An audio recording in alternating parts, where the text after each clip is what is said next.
حضرت فضیل بن عیاض رحمۃ اللہ علیہ ڈاکو تھے، اور نرے ڈاکو نہیں تھے، ڈاکوؤں کے سردار تھے۔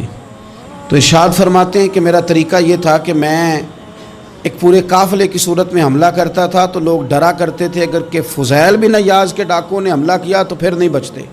ایک دن گزر رہا تھا تو ایک قاری صاحب آیت پڑھ رہے تھے، لا تقنطوا من رحمت اللہ، اللہ کی رحمت سے کبھی نا امید نہ ہونا، ان اللہ یغفر الذنوب جمیعا، بے شک وہ سارے ہی گناہ معاف کر دے گا۔ آپ فرماتے ہیں میرے دل میں بات اثر کر گئی، ماننا ہے نا۔ جس نے نہیں ماننا اس نے 6666 آیتوں کا ترجمہ پڑھ کے بھی توجہ نہیں کرنی۔ آپ ارادہ کریں نا، آپ اپنی دل کی زمین کو زرخیز بنائیں۔ فرماتے ہیں میں فوراً وہ آیت سنی تو میں رویا، اور میں وہ حافظ صاحب کے پاس چلا گیا، ان سے اجازت لی، ان کے کمرے میں داخل ہوا۔ میں نے کہا آپ نے ابھی آیت پڑھی ہے کہ اللہ سارے گناہ معاف کر دے گا؟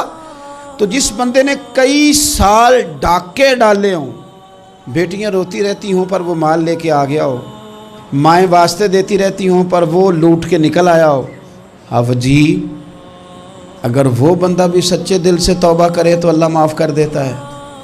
تو آفو جی کہنے لگے میں کون ہوتا ہوں تمہیں کوئی تفسیر بتانے والا، میں نے تو قرآن کی آیت پڑھی ہے، میرا رب کہتا ہے لا تقنطوا من رحمت اللہ، تم نے مایوس نہیں ہونا، تم آ جانا، معافی مانگ لینا، ان اللہ یغفر الذنوب جمیعا، اللہ سارے گناہ معاف فرما دے گا، اللہ سارے گناہ۔ تو یہ تو اللہ فرما رہا ہے۔ فضیل بن عیاض کہتے ہیں میں نے کہا ختم ہو گئی بات، توبہ بھائی۔ واپس آیا تو وہ میرے ساتھ جو تھے نا ان سے میں نے کہا سردار نیا تلاش کر لو بھائی۔ اب ارادے بدل گئے، پروگرام کچھ اور ہو گیا۔ اب تو لوگ ہمیں تانے دیں گے، اب تو لوگ باتیں کریں گے کہ اوتھے کی لین جانا ہے۔ فضیل بن عیاض کہنے لگے بس بھائی توبہ کرنی، اب تم کوئی اور سردار تلاش کر لو۔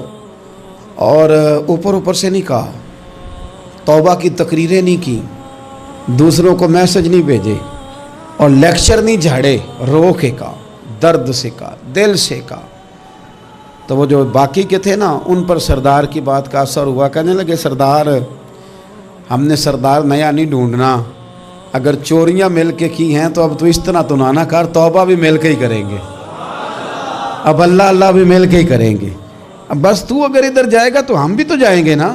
اللہ اکبر۔ فضیل بن عیاض کہتے ہیں ظاہر ہے مال لوٹا کرتے تھے، میں نے مسئلہ پوچھا علماء سے تو انہوں نے بتایا کہ یہ تو حقوق العباد کا مسئلہ ہے، جو لوٹا ہے وہ تو واپس کرنا ہی پڑے گا۔ اب میں نے وہ پیسے جمع کیے، اب سارے تو میرے پاس تھے نہیں، جتنے میں دے سکتا تھا دیے، جو کھا چکا تھا وہ رہ گئے۔ ایک یہودی کے پیسے رہ گئے، اس کے گھر چلا گیا، میں نے جا کے اسے کہا میاں میں نے کر لیا توبہ، اور میں وہ فضیل بن عیاض ڈاکو ہوں جس کے تیرے گھر سے اتنا مال لوٹا تھا، میرے پاس پیسے کوئی نہیں، وہ پیسے لگ گئے، اب تو اس طرح کر مجھے معاف کر دے۔ وہ کہنے لگا نا جناب، یہ بھی کبھی کبھی ہوتا ہے، لوگ نا شرافت کو بزدلی سمجھ لیتے ہیں۔ فضیل بن عیاض سے کہنے لگا میں تو پیسے لوں گا، ایسے تو نہیں معاف کرتا۔ آپ فرمانے لگے پیسے تو کوئی نہیں، یہ سچی توبہ ہے۔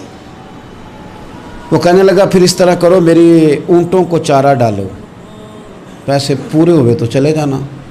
کل ڈاکو تھے، ابھی وہ تلوار چلانی آتی ہے، نیزہ چلانا آتا ہے، ڈٹنا آتا ہے، اعصاب مضبوط ہیں، مسئلہ کوئی نہیں، لیکن توبہ سچی کی ہے نا، یہ سچی توبہ والے لوگوں کا طریقہ ہے۔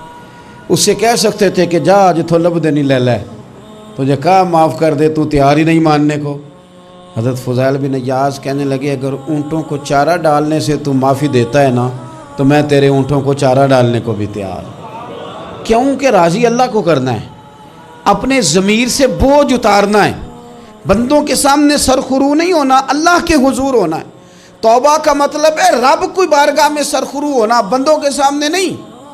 حضرت فضیل بن عیاض صاحب کہنے لگے ڈالیں گے تیرے اونٹوں کو چارہ، کیوں نہیں ڈالنا؟ 2-4 دن چارہ ڈالا تو وہ یہودی ایک دن کہنے لگا کہ یہ نا ٹھیکریوں سے بڑی ہوئی تھیلی ہے، یہ تو ذرا اٹھا کے لا۔ حضرت فضیل بن عیاض نے اٹھا کے اسے دی، جب اس نے کھولی تو اشرفیوں کی بھری ہوئی تھی۔ تو آپ فرمانے لگے تو کہہ رہا تھا ٹھیکریاں اٹھا کے لا۔ کہنے لگا میں تورات بڑی پڑھتا ہوں، عالم ہوں، میں نے تورات میں پڑھا تھا کہ مسلمان جب سچی توبہ کر لیں گے نا تو رب ٹھیکریوں کو بھی سونا بنا دیا کرے گا، پھر یہ مٹی کے ڈھیلے اشرفیاں بنا کریں گے، تو میں نا تیری توبہ چیک کر رہا تھا، یہ اس میں میں نے روڑے بھرے ہوئے تھے، لیکن تو اٹھا کے لایا تو تیری توبہ بھی سچی ہے اور تمہارا دین بھی سچا ہے، تو اب اس طرح کر، معافی اس شرط پہ دوں گا کہ مجھے کلمہ پڑھا تاکہ میں بھی مسلمان ہو جاؤں۔